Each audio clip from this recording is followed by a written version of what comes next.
സംസ്ഥാനത്ത് നിയമസഭാ തെരഞ്ഞെടുപ്പിലെ പോളിംഗ് ശതമാനം 79.63. സർവീസ് വോട്ടുകൾ കൂടാതെയുള്ള കണക്കാണിതെന്ന് മുഖ്യ തെരഞ്ഞെടുപ്പ് ഓഫീസർ.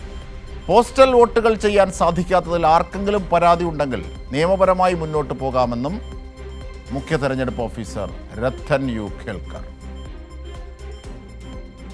പോളിംഗ് കഴിഞ്ഞ് 4ാം ദിനത്തിലാണ് മുഖ്യ തെരഞ്ഞെടുപ്പ് ഓഫീസർ സംസ്ഥാനത്തെ പോളിംഗ് ശതമാനത്തിന്റെ ഏറ്റവും ഒടുവിലത്തെ കണക്ക് പുറത്തുവിട്ടത്.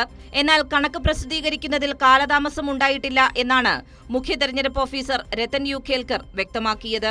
3,68,193 ഇത്രയാണ് നമുക്ക് പോസ്റ്റൽ വോട്ട്സ് വരെ വന്നിട്ടുള്ള വോട്ട്സ്.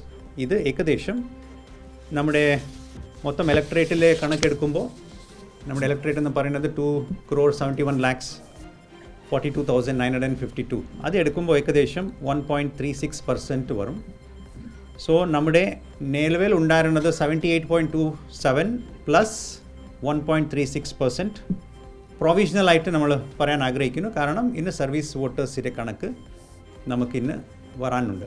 സോ ഏകദേശം 79.63% is the provisional percentage of voting in Kerala. Postal ബാലറ്റുകളുടെ കാര്യത്തിൽ വലിയ ആക്ഷേപമാണ് ഇത്തവണ തെരഞ്ഞെടുപ്പിൽ ഉയർന്നത്. പോളിംഗ് ഡ്യൂട്ടിക്ക് ഉണ്ടായിരുന്നവരിൽ ഏകദേശം 60,000 പേർക്ക് വോട്ട് രേഖപ്പെടുത്താൻ സാധിച്ചില്ല എന്നതാണ് രാഷ്ട്രീയ പാർട്ടികളുടെ വിമർശനം.